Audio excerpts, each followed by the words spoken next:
Chapter 6. Being a parent isn't easy. I called Dr. Herman first, since he was my original OBGYN since I'd lived in Illinois. He also delivered Alex. Sex was delivered in St. Louis, Missouri. The way Dr. Herman handled my last pregnancy with Alex, I was definitely wanting him to take care of this one. Now that I was 10 years older, it made a difference to me. However, I was shocked when I heard her voice. She still worked there after all these years. Dr. Herman's office, this is Barb speaking. I told her my name, and she said, "Hey, Miss Rogers." I explained I was pregnant. She told me that Dr. Herman would be able to see me, but he would refer me to someone else once I made it to 12 weeks because he retired from delivering babies. I said, "Oh, that is sad, and thank you." I was disappointed with my favorite doctor and his wife, Linda. It would be pointless if they couldn't take care of me through my whole pregnancy, was what I thought. I still needed a doctor, so I called back. I asked Miss Barb if she had a list of doctors, and she gave me some numbers. I decided to call them all while I was at the salon. I had picked up Shiloh from AAU practice at 8:30 p.m. Ever since Shiloh made the team, we supported his dream, and we were taking it all the way. I asked how practice went. He said good. He said the coaches needed him to work on some things. He said, "Mama J." I said yes. Knowing he wanted something, I was Mama J today. He knew I was still upset with him about his behavior. I couldn't let the way his mom acted, or even the way he acted, stop him from his dreams. He said, "They're giving us an extension until February the 6th to come up with the $500. I said, "Okay, Shiloh. Christmas just passed, your birthday just passed, and you need $500 for the AAU team."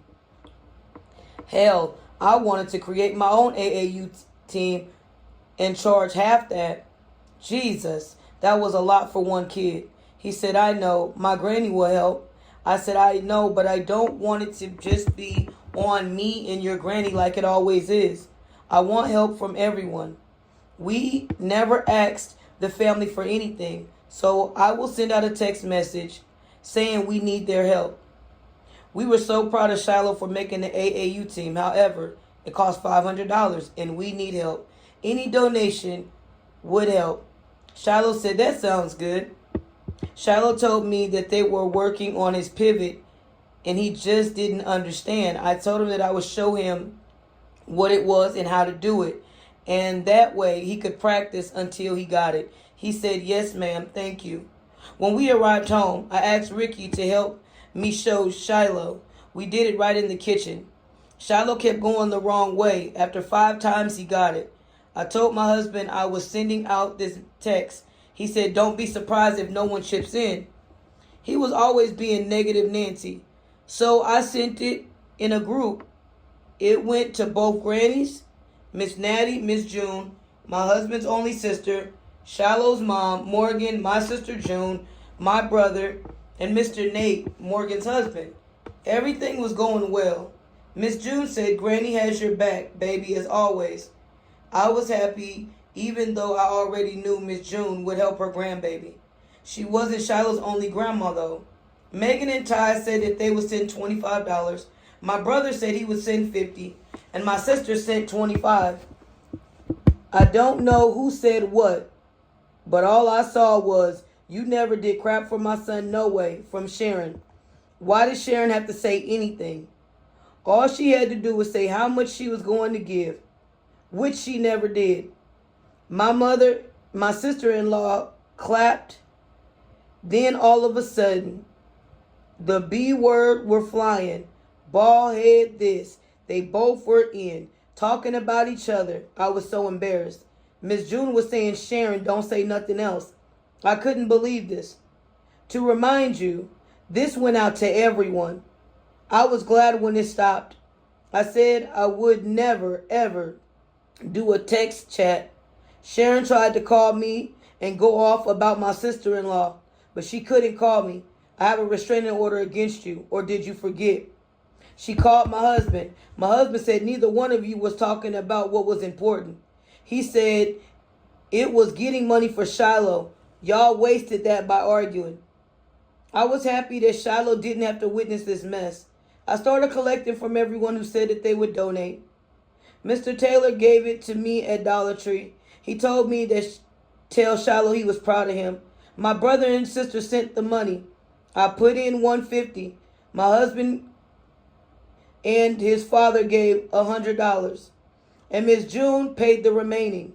All that arguing, and neither one, not his mom nor his aunt, chipped in. This was too much drama. I wasn't even supposed to contact her, for Christ's sake. This is for your son. How it turned into a bloodbath is beyond me. I finally booked the appointment with another doctor. I called cousin Mila and told her and asked would she come. They gave me an ultrasound. I was 6 weeks pregnant. I smiled. Despite the situation, I was pregnant. I saw the dot on the screen. It looked like a tadpole. A tear fell. While I was getting dressed, I was pregnant. I danced in the room. I was happy to see what God just did for me. I got to see my baby. I repeated the words, my baby. Once I said it a third time, my baby, I realized I needed to prepare to do this on my own. Once I came out the room, we sat down and I explained to him that this would be my third cesarean. I knew I had to be cut. I hated that I had to be cut. We talked about my age. He told me I was almost considered a high-risk pregnancy at 34 years old. I prayed before I came in for God to show me who was the best to cut me. The Spirit showed me he wasn't the doctor that would be cutting on me. I ended up going to the Hartman's Women's Center in O'Fallon. The thing I hated the most about them was you never saw the same doctor. And no one told me you can request the same doctor until halfway through. Now that I have a doctor, I praise the Lord some more. Up next was court for this restraining order with Dingbat. When I say peace be still, I haven't heard a lip from her. Her posting on social media was all I needed. 30 days had passed fast. We made it into court. There were a lot of people. I saw her come in. I was hoping she didn't come, just like she was hoping I would lose by default. The courtroom was half full. By the time we made it up there, the judge said, "Ma'am, so I see the original order. You tried to fight her in front of your son at her place of business, correct?" She said, "Yeah." I said, "Jesus, she doesn't even know how to say yes, sir, or yes, your honor." Never mind. "Lord, win this case for me in Jesus' name." The judge asked Miss Rogers, "What is the reason to extend the restraining order?" I handed him the screenshot. He looked at her. He said, "Miss Fields, did you write this?" She snapped at the judge. She said, "Sure I did. That's my page." The judge said, "Don't you know how many people go to jail because of what they post on social media? That still violates the restraining order." She cut him off and said, "I can do what I want with my page." "Yes, Lord," I said, "go ahead, show the judge who you are," in my head. He said, "You're right, but what you put on your page could send you to jail." "Ma'am, let me ask you this. Who does your son live with?" she said. "His daddy." He said, "Is this his dad's wife?" She said, "Yes." He said, "Does your son live with Miss Rogers?" Sharon said, "Yes." He said, "So you came to her place of business acting crazy in front of your son. You acted so badly, Miss Rogers had to call the police. To add to your rage, you go on Facebook to say horrible things about the woman who is raising your child. How does Miss Rogers treat your son?" Sharon said, "She treats him really well." He said, "And this is how you treat her?" I shook my head. He said, "Wow." The judge scooped the papers up and turned to me and said, "How long do you want the restraining order for?" I said, "Forever." He and the people in the court were laughing. I meant that. I was fed up with the world's greatest drama from my husband's baby mama. He said, "Miss Rogers, unfortunately, the maximum time is 2 years." I said, "I will take it for 2 years for peace." He said to her, "You're not allowed at her house, Mrs. Fields. We can't even exchange Shiloh no more. her mom or my husband has to do it. He said, if you violate or even post about her, you're going to jail. I took a deep breath and said, thank you, Lord. That was a weight lifted off me. Thank you, Jesus. Who can go into a courtroom and not say a word and come out victorious? Jesus, that's who. I saw the weapon that was formed, but it did not prosper. That's the Jesus I served. That night, we were going to the movies to see Black Panther as a family. That was not a movie that we were going to bootleg. The whole house was excited to see us, Black people, all over the screen. This was Black people rising up as queens and kings. We are and have always been. This isn't just a movie. I always looked at us, Black people, as the Israelites Moses took from Egypt after being enslaved for 400 years. This movie wasn't another spin on us, Black people, killing each other. Wow. We know Marvel gets the money. However, the movie will forever live on. It's a light on us other than what social media, the news, and the police depict. Once the movie was over, my husband said he was proud of me. The first movie at the show, I didn't fall asleep. I laughed. Once we made it home, I saw I had a voicemail from my baby sister, Summer. I played it. It was both my sisters, three-way. Summer said, I guarantee you if you call her, she will answer. Summer said, don't worry about it, Alita. June acts like she can't order me no $5.99 medium pizza. My stomach is growling and I don't have any siblings because you three are always for each other. June said, Alita will order you a pizza. Summer said, why can't you get me $5.99? June said, because I don't have it. Summer said, whatever, you ain't crap. I laughed. This girl was in her feelings because I didn't answer the phone. June called the next day to check on me. I told her about the doctors. She said she wanted to know everything about the doctors. She said, you need to be careful. This is your third C-section. I wondered why they called it a C-section. They aren't cutting my belly into sections. She told me about her friend who had died on the table having a C-section a couple days ago at the hospital she worked at. I understand it was her friend. But why would you tell your pregnant sister that? Not to mention, I had already lost too many babies. Be more considerate for Christ's sake. I started having negative thoughts about the surgery. See, people can call you and implant things in your mind you weren't even trying to think about. I'm trying to tell her how I wanted to meet all the doctors they had for the surgery and how I prayed for the correct one, but she was so infused with telling pregnant Alita about a mother who had just died. My sister was so into the story that she couldn't even hear me throwing up. I put the phone down. I was so sick. I tried to eat, but that it was so hard to chew. I couldn't eat fast enough for this baby. I cut my sister off and said, how long do you stay sick? She said, just for the first couple of months. I told her I was never sick with the other two. She said, well, this is also a pregnancy by a different man. This is true. I told her my thoughts were, which man? Whose fault is it that I'm sick? I told her I couldn't eat and I had no appetite and I was stressed. She asked me if the doctor gave me meds. I told her yes, but my first bottle was halfway gone and I only have one more refill because of the Medicaid I had. She said, could I pay? I know that you are cheap, sis, but for $100, I wouldn't be sick. I told her, I know, right? June said, yes, sis. I said, the medicine is $300. She said, huh, $300? I said, yes, ma'am, for 30 pills. The only bad thing is the side effects. June said, what's the side effects? I told her I was constipated. My sister started to tell me things that helped her. She also told me to tell my doctor about the constipation. She said, you don't want a strain. I said, I know, I don't want hemorrhoids. Ricky mom has had that. She said, well, you always like prunes. Now you can drink prune juice. I said, I love prunes, but the juice I will pass. She called my mom on three-way. She was good for throwing someone on the phone without the other person knowing.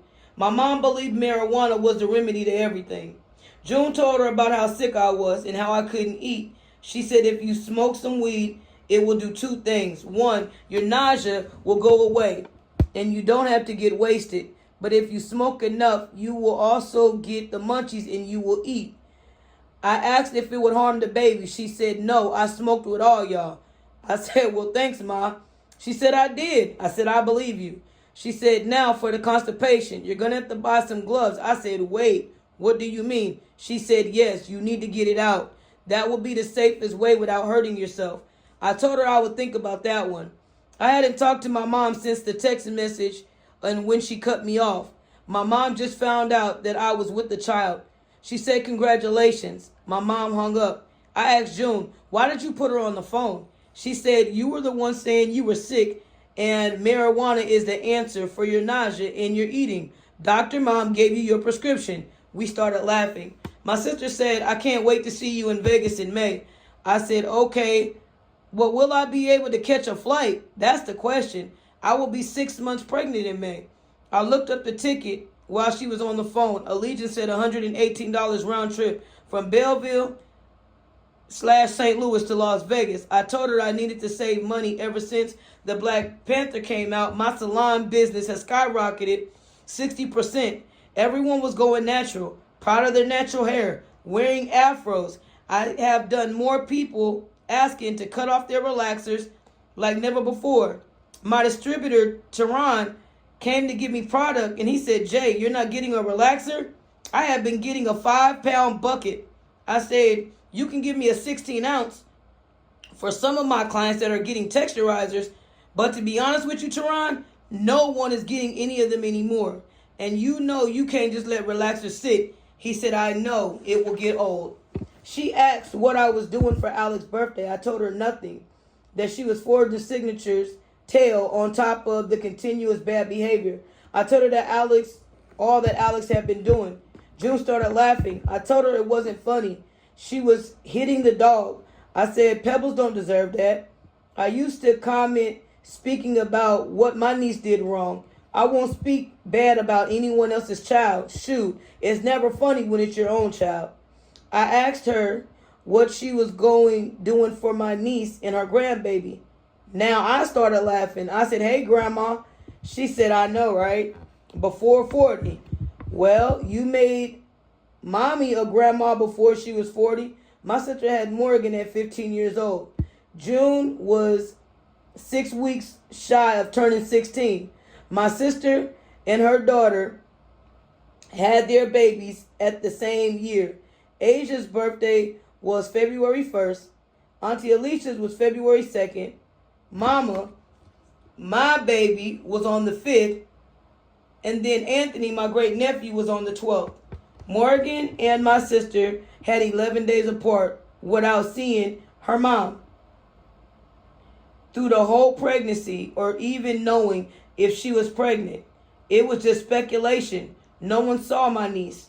My sister called me while she was pregnant with Asia. She said, sis, I got a bill from Kaiser and there's 2 ultrasounds on the bill. I said, well, how many did you have? She said 1, but this was a week later. She said she thought her daughter was indeed pregnant. She just never had the proof. Once my sister had Asia, someone called her 2 weeks later and said they saw Morgan and she had a baby. My sister called me. I said, sis, there's no way Morgan had a baby. She said, sis, I thought about it before and I'm telling you now, my daughter had a baby. She, in fact, did and made sure I wasn't a part of it.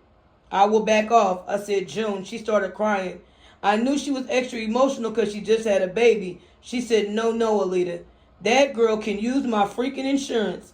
But you can't call your mother and tell me that you're pregnant, let alone now the baby is here. I still ain't seen this girl. She and Seth was on the other line, and she asked me to hold on. I knew she was hurt. Her daughter stole every moment that my sister could have been there for her. She clicked back over. She said, Seth said he saw her and she was going to get her hair done. Who goes to get their hair done 3 days after you have a baby? Seth asked our niece if she had a baby and she said yes. Seth said, where's the baby? And she told him with his father. My sister was pissed, but more hurt than pissed. Morgan was my sister's firstborn child. This was my sister's firstborn grandbaby. I prayed right then and there that the father wouldn't let my daughter do that to me. My sister's heart was crushed. She blamed herself. I prayed for her. She said, I know I wasn't the best mom, but I did the best I could. My daughter doesn't feel I was important enough for her to share this with me. A year later, my niece was back at home with her son. My sister told me that she got Asia some clothes and books. Since she was turning 1, she also had some toys that she bought for her grandchild. She said, I just couldn't stop buying him things. He's my grandbaby. My sister is happy to be in his life. June and my niece Morgan haven't gotten along for years. I always talk to my niece and try to encourage her. She would always say, I'm going to be like you, Auntie, and leave California. She meant that more than the state, and instead, she cut all of us out of her life. Anyone who continued to talk to my sister wasn't going to be talking to her. My niece was only at my sister's house because she and her boyfriend's father got into it. Between them two arguing, my niece needing to find her own place, my sister got back to talking about Vegas. She asked me if I wouldn't mind seeing Summer. I told her it was cool. I said, but Summer is not on my to-do list. One minute I'm Sissy, and the next minute I'm a female dog. June started laughing. I told her, I don't find her behavior funny. Y'all can deal with that mess. I have been watching myself get bigger as time is flying. March approached quickly. Shiloh was done with AAU basketball. Seth was done with school basketball and YMCA basketball. I called Nick and told him happy birthday. On Facebook, Auntie Nikki said he was still overseas working. I wasn't the only one shocked. I was having a baby at my age. Uncle Nick told me that he was super happy for me and surprised. He said, Alita, if anyone could do this, it's you. I said, Uncle, God is amazing. I called my god brother Austin, who lived in St. Louis. We had been tight since I was 17. His parents were like the white people on the block that were black. They had the biggest house on the block, from what I saw. Mr. Willie and Mrs. Sandra accepted everyone's kids and allowed them to live there rent-free. His parents had faith in Austin that much that whoever he was cool with them. We talked about how he got a new job working for the city. He said, to be honest, the job itself is cool. It's the people. You know how these St. Louis cats are, though. I stayed strapped. I said, at work? He said, yes. I am the housing code enforcer. You would be surprised at what I have to see and deal with. I asked how his wife and kids were. He told me his girls were good. He said, I'm happy to be a dad. Now my wife, I don't know, sis. He told me that they were going through issues. He wasn't sure if they were going to make it. He said, I don't have faith in her. I said, well, why not? He said, she cheated. I said, no, she didn't, Austin. Well, did you cheat first? He said, now come on, sis. This is my wife. I said, why you say that? I was more shocked that he stayed because he's a guy. He said, it's because of my girl. I said, dang, bro. He said he had to get back to work and would rather talk to me in person anyway. I asked when. He said, I need to come see you anyway since I'm moving to Florida soon. I said, not you leaving too. My bro came that weekend. I closed up the salon. I indeed was done for the day. Doing hair and being pregnant. I wasn't getting done as fast as I used to. My god brother looked at me. We stood eye to eye. He hugged me and we greeted each other. I said, hey, bro. He said, hey, sis. We went to the shampoo bowl and talked. We sat down, swinging our feet. And Austin started talking to me about his wife. I really didn't know what to say because of my situation, except that I knew that my brother really did love his wife. And being faithful was not a problem for him. It was for her. And my brother didn't deserve that hurt, especially not in his marriage. I explained to him everything except for the details on how I winded up having intercourse with both of them on the same day. He allowed me to finish. I told him regardless of who the father is, I will be okay. He said, sis, I'm your brother and I love you. What the hell is wrong with you?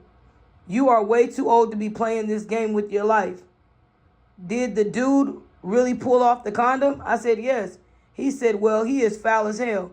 And you're too old to be going through this and married. I said, and my husband is married. He said, so because he did wrong, now you do wrong? And now you have a secret that might kill you for real. How old were you when you got with Jamie? I said, Austin. He said, sis, answer me. I said, 17. He said, what happened? I said, he cheated on me with 13 different women at once and gave me a disease. He said, then what happened? I said, then he turned around and blamed me and said I gave it to him. He said, and how did you find out he gave it to you? I said, I had one dose and Jamie had a dose for 7 days. He said, and? I said, I tried to buy a gun from Rudy to shoot him because that he was the love of my life. He said, and? I said, and, Austin? He said, what else? I said, after everything, I still went back and continued to mess with him for years.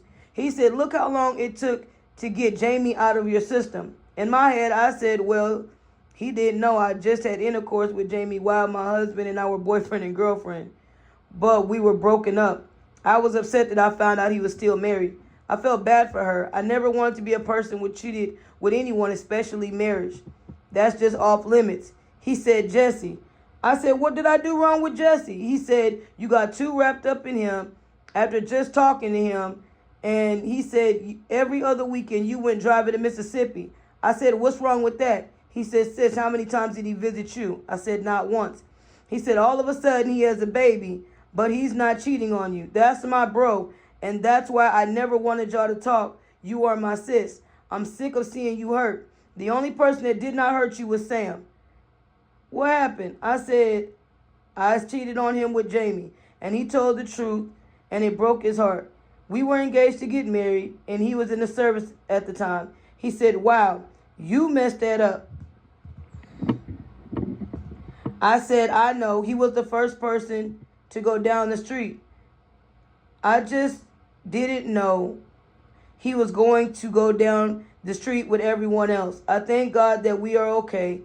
He is family and my god brother now. Nothing more, nothing less, all family love. I told Austin it was his brother Marvin who gave me the money for the salon to start off with. I said, Marvin rides the motorcycle. Marvin said that one day he's going to go to all 4 corners of the United States. I said, I would love to do that in an RV. He said, if you would have married Sam, how do you think your life would have been? And I said, I don't know. He told me years later when he came to visit me that he did mess around when he was with other people when he was in Korea. Once we broke up, it was a wrap. It was a free-for-all. If you would have married Dania, how do you think your life would have been different? He said, hell yeah, we laughed. We laughed a little more. He told me he missed Paul. I told him I did too. I asked about Shane, Jerry, and Bilal, and he said he didn't talk to Shane often either, and that he just knew Shane was okay, and I did too. I hated someone so close to us got murdered. Paul didn't deserve that. He was so happy. Paul was at home when they killed him. He didn't deserve that. Austin said, that's St. Louis for you. I said, I prayed. He knew the Lord. I also wondered if Paul had any children. Anytime someone passes, I always feel a little bit better knowing that their legacy will live on. As I talked to my godbrother, I saw an open box I couldn't return. I said, how could I possibly be pregnant by my husband or another man, let alone a 22-year-old? I started to cry. Austin came over and hugged me. He said, just pray it's your husband, sis. I got to get back across the water. I hugged him and thanked him for coming. We both got in our trucks and left. I will always thank my godbrother for rebuking me and letting me know, hey, if anybody's going to check you, I will. He's holding me accountable, and that's what I needed. I didn't need my actions to be justified. This isn't cute. It isn't a game. It's my life. And I have to learn how to forgive myself. I just don't know how. I asked myself, why would you even put yourself in this position? What would my daughter think of me? Would it be worth losing my husband? I beat myself up so badly. I thought about what my husband had done and didn't know if I could stay. I didn't know if God would forgive me, if I could forgive me, if my husband would forgive me, if I would forgive my husband, if our children would forgive us for messing up this family. Holding on to this secret this long had caused more issues with my husband. My emotions were all over the place. I was battling, telling him, and fighting my own demons. I couldn't share my skeletons. I couldn't sleep next to my husband on purpose. I didn't want him to touching on my belly. I didn't want him to get attached to the baby. On my way home, June called and I prayed it wasn't about the trip. That's all she wanted to talk about. Actual details about my life. My big sissy, nope. She thinks I'm just going through regular marriage issues. She doesn't know that my husband has a daughter. She doesn't know about Mercer or any of my secrets. When she was younger, we called her BB, Baby Big Mouth, to bless her heart. She couldn't hold water. She got the name because her lips were bigger than anyone in the house, which still to this day I believe is my mother's fault. You know the saying, you better stop before I wash your mouth out with soap? Well, my mother could say that and it wouldn't be a lie. June had stolen some candy from the store and my mom caught her, and when we got home, my mom took my sister in the bathroom and shoved ivory soap in her mouth, and she swore her lips were big ever since. I believe it was a permanent allergic reaction. June asks, "What do you think you're having? You're huge." I wasn't telling my sister about this. I heard what she said. I couldn't explain this. The worst of it is if I decided to stay, I didn't need my sister or the rest of the family dogging my marriage. The only thing they ever heard about my husband is that he was without a job a lot, and it was hard for me. This was too heavy. I needed my godmama for this. I needed Mama Ellis. Mama Ellis would ask, "Alita, what's wrong?" When I have a man issue, she would listen to my story, then tell me God's way, and would have her Bible right there. She would give me Bible. It was a sin. And because it was a sin, there would be some hell that would be sure to follow because it wasn't God's will. Hey, I knew she would give me the Bible. We went to church on Wednesdays, Fridays, and Sundays plus choir rehearsal. My godmother had one rule. If you live under my roof, no matter how grown you are, you have to go to church. She gave it to me raw. She said, "I don't care how good it feels. Don't let no man take off no condom." That was something she talked about to me often. She never wanted anyone leaving me pregnant. She continued to remind me, when you open your legs, you have to accept what comes with it, whether it's a baby or a disease. She reminded me that I am a sinner, but that I didn't have to practice sin. My grandma met Sam at the graduation. She liked him a lot. She met Matthew and said he isn't the one. Yet I didn't listen. Being hard-headed could have saved me of 5 years of hell. On the flip side, I wouldn't have my mini-me's, Seth and Alex, that the Lord blessed me with. Instead, they both went home to glory. I know I would have told them. I told June I miss Grandma. She said, "What do you think Grandma would have done if she was still alive and you were pregnant?" I said, "To be honest, if Grandma was still alive, I wouldn't even be here." Once she found out I was being beaten by Matthew and I was having his child, she would have come to St. Louis herself, packed me herself, and moved me back to California before I had the baby. She would have made me get my cosmetology license. She would have helped me with my one child, not 3. We both fell out laughing because Grandma would have done just that. June said, "So did you find out what you're having?" I told her, "No, ma'am. We still didn't know the gender of the baby." She said, "Do you want to know?" I said, "Yes, but no." She said, I know what Alex wants." I said, "Don't we all?" She wants a sister. Alex and I were the only girls in the house. I couldn't blame her. I told her I wanted a girl, but Ricky said it was a boy. I said, yeah, I hear you, sir." Starting over was an understatement.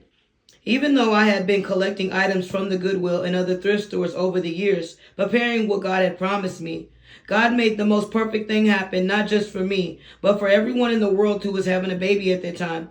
I was telling June how Babies R Us and Toys R Us were going out of business. She told me, "Mom said she wants to get the baby something." I said, "That's fine." She said, "What do you need?" I told her a stroller and a car seat. She called my mom and told her about the closing. She said my mom wanted the baby to have something new. She was afraid that I had gotten all my stuff for the baby from the Goodwill. When my mom called me, I told her I was getting a lot of new things, especially since Babies R Us was closing. Babies R Us had an all-in-one car seat stroller combo. I had got it for $118. That was originally $300. I called my mom and told her, and she told me to pay for it. She said she would give it back to me on the first of the month. Needless to say, that took away my money to go to Vegas. June said we could split everything 50-50. She asked me if I could book the rental. I told her I would since we were driving to see Summer. I really missed my family back at home. I would have rather gone to California instead of Vegas. I told her I would call her later. She said, yeah, whatever. I said, June, why do you say that? She said, you said whenever you say you're going to call me back, the call back is never. She didn't get it. I was so broken. How could she know? It wasn't like I was broadcasting any of my business to anyone in California. I said, I love you, sis, and I got off. I started to cry. It didn't help that Mercer didn't call at all. I expected him to at least care and check on me. He had tunnel vision. For football, I live. For football, I die. Anyone who's standing in the way of that would be crossed out. I continued doing client's hair. I said I would work until I went into labor. What was supposed to be the happiest time in my life was so hard and hurtful. It was hard to see the rainbow when all I could see is rain. I felt suffocated and I needed to leave. It was my own mind that kept all the confusion. Random thoughts. Would the baby be light skinned or dark skinned? How do you end up in the same situation as your husband? Maybe tell your husband the whole truth. I would feel bad, then I would get pissed off. What if you had never made the baby? You all know the rest. I sound like a broken record. I'm sick of hearing my own voice, saying the same thing over and over. I asked God right then and there to make me the woman of God He wanted me to be, to make me the wife of God He wanted me to be, make me the mother of God He wanted me to be. I didn't want my way or my will anymore. I needed God to change me, change my life, change my marriage, change my children. I needed God to change my heart. I never wanted my daughter to go through anything like this. Aunt Alicia called and I wiped my tears. I said, hey, Auntie. She said, hey, Jay, you okay? You're in my spirit. I told her I was really emotional and told her I felt broken. She knew I was pregnant. She knew my marriage wasn't perfect. And my husband had a child outside of our marriage. She said, let me cover you. Auntie prayed for me, the baby, and my other children, my marriage, my business, and to have more than enough money to supply all the needs of the baby. I was truly thankful for her prayer. I wondered what she would say when she found out my secret. She told me that God told her to be there for me no matter what I needed. She said, Jay, I'm serious. Day or night, you call me. I told her, yes, ma'am. She asked for an appointment, so I booked her for noon on Friday since I had Miss Diane at 10 in the morning. She told me that she would see me then and told me she loved me. I told her I loved her too when we hung up. I thank Jesus. He sent her quickly. Jesus assigned her to me. She had been in my life already, but this was different. She was told by God to walk with me. My Father was sending me help in the middle of my storm. A woman of God who knows how to pray. Despite losing her husband to stage 4 cancer, she was walking with me. I said, Lord, thank you. You knew me before you formed me in my mother's womb. I had too many Judases in my life. I had another prayer warrior by my side, Miss Sherry. She had been in the military for 20 plus years. From the first time Miss Sherry became my client, we had a bond of God. We always ended her appointment with prayer. She would start off and I would finish praying for our families. We prayed knowing God was in the presence of us. It felt amazing that Jesus had me surrounded by people who would pray for me like this. It never mattered who was in the salon. As God was moving these snakes and leashes, God was replacing them with strong and bold God-fearing people in my life. I thank Jesus. When I felt like I was drowning, God had angels on earth holding me above water.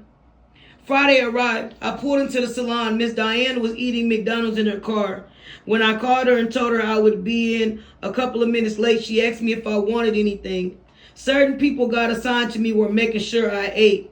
I was truly thankful. My pride left the door. I was used to doing it for everyone. Not in this season. I had been learning to accept blessings. Miss Diane had picked me up a small coffee and 2 hash browns. I scarfed down a hash brown and fixed my coffee.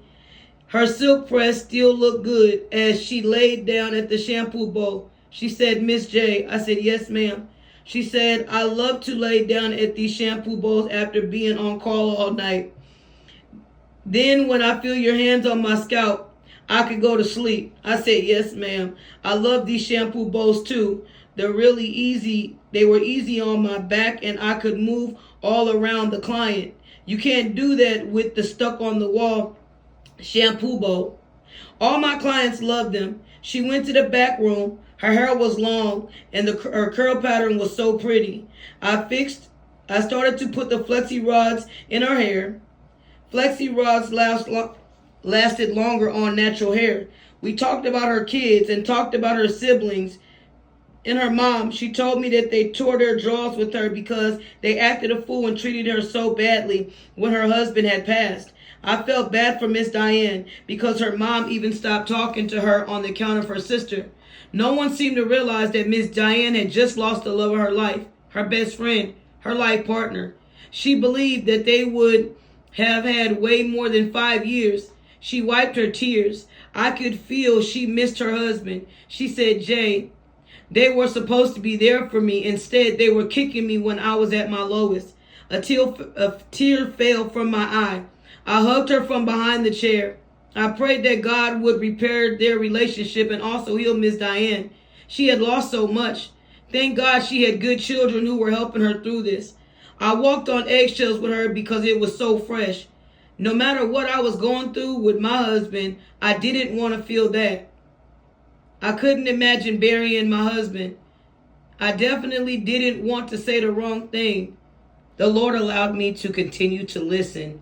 Once her hair was done being rolled, we walked to the dryer. I told Miss Diane about the book I knew could help her, From Grief to Goodness by Alicia Thorpe.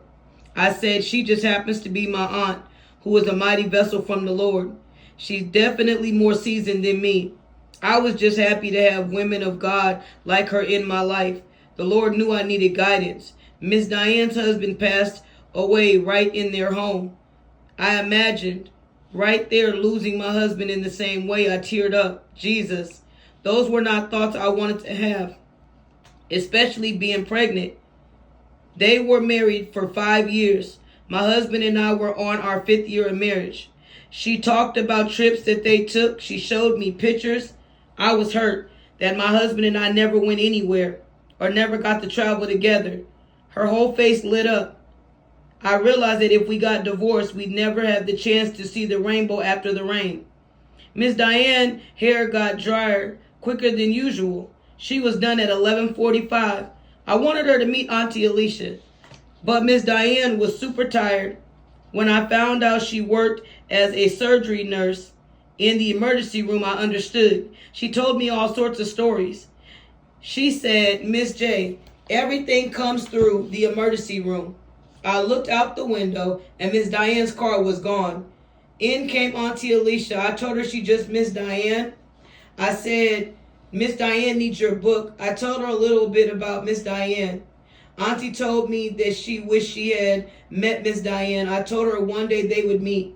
Auntie told me that she had already washed her hair and that she handed me a grocery bag with all sorts of fruits, snacks, and drinks. She even asked me if I wanted something right now. I said, "No, ma'am, this is fine." She said, "Okay, don't be going from client to client not feeding that baby." I said, "Yes, ma'am." Auntie Alicia would get on me about wasting food. I was good at taking one bite and not eating anymore. She said, "Now, Jay, don't be up here wasting food. I need to see you eat." She picked up the broom and started sweeping. She said, "Don't mind me. I'm just helping you out." We're supposed to be starting on her hair. She wanted me to eat, so I sat down in the salon chair as she swept and said, "You know how I do. You will have food here and won't eat. We don't waste money. The devil is a lie." I love my Auntie Alicia. She is so God sent. She started telling me about the 7-year anniversary party she was having, and she handed me my invitation. It was coming up June 9th, and she really wanted me to come. I told her I would try. Normally, I don't like to go into anyone's anything because I always have to go by myself or with the kids. No one ever sees me with my husband. This would be no different. I most likely wasn't going. I felt bad because it was nothing but God who had Uncle Elder Tyrone put Auntie Alicia and I together. I wanted to call her my godmother, but instead I called her Auntie. When I call you my godmother, it's something God lets me know, and I take it very seriously. Godmother means God especially sent you to me to be a mother in a godly form. Auntie Alicia said she was only saying this out of love and not to hurt my feelings. With this baby, I am so sick. I've never been this sick in my life.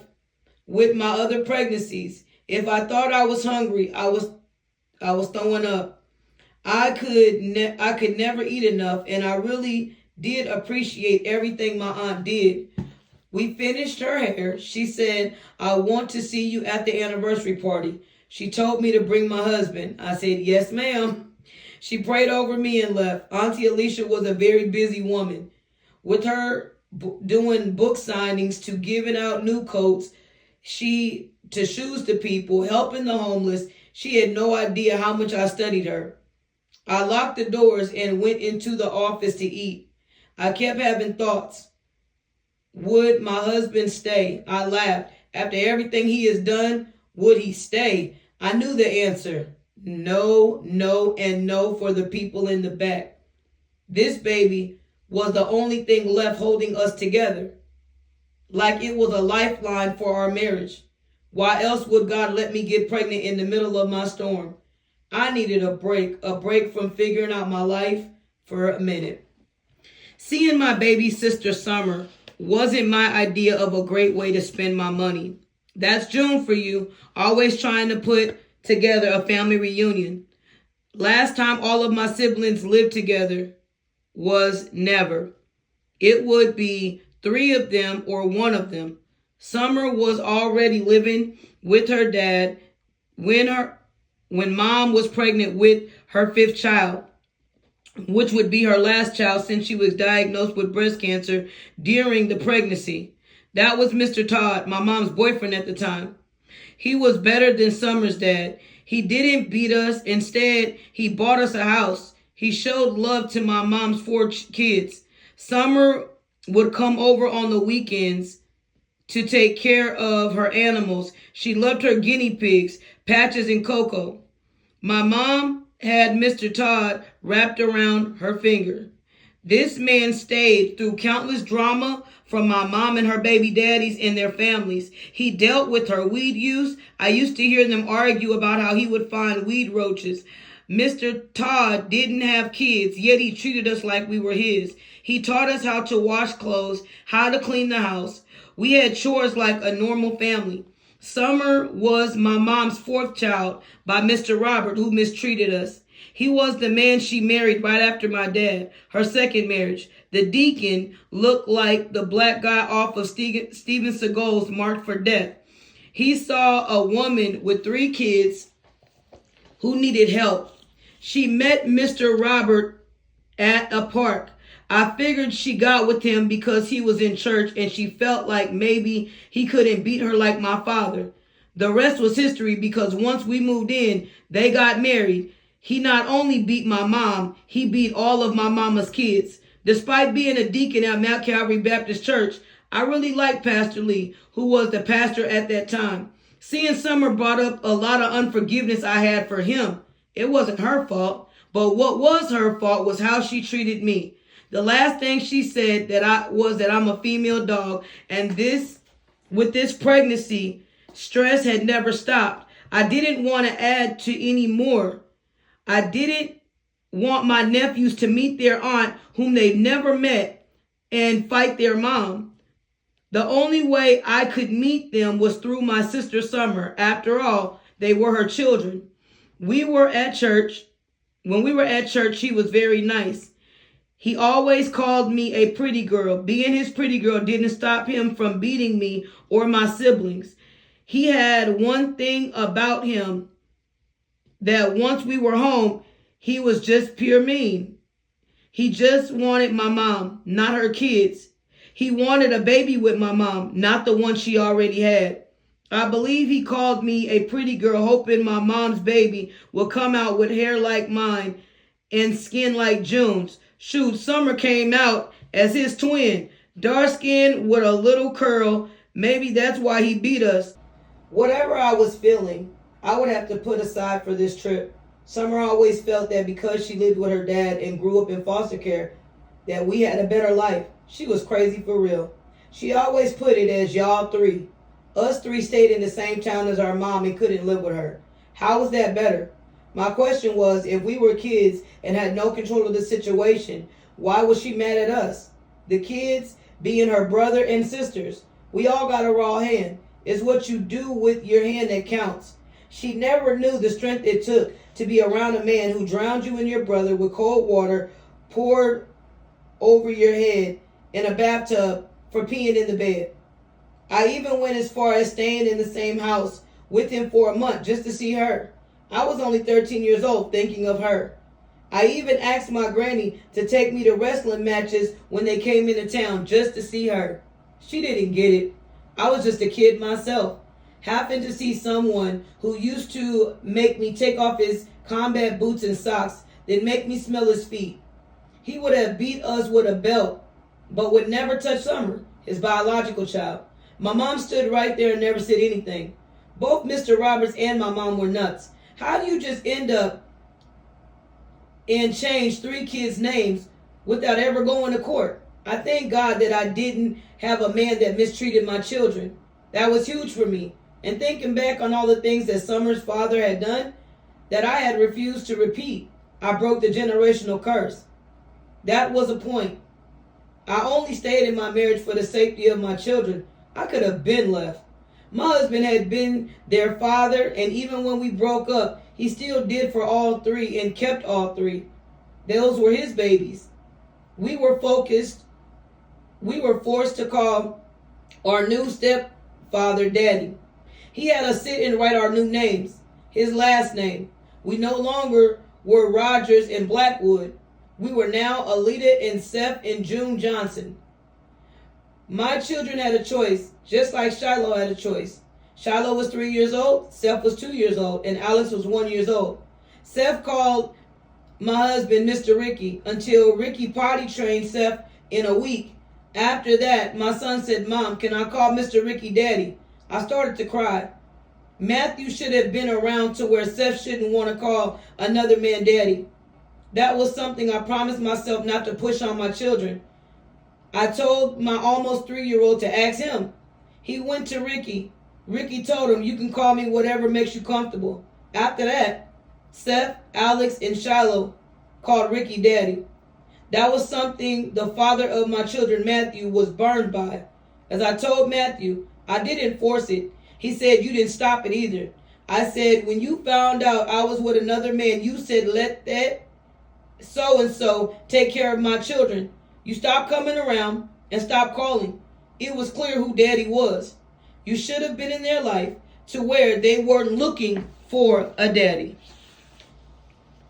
He hung up on me. In our case, we knew who our daddies were. It was Mr. Robert. We didn't know any better. We were forced into a life he created. We had nice clothes to wear to church. Image was everything to him, especially since he was a deacon.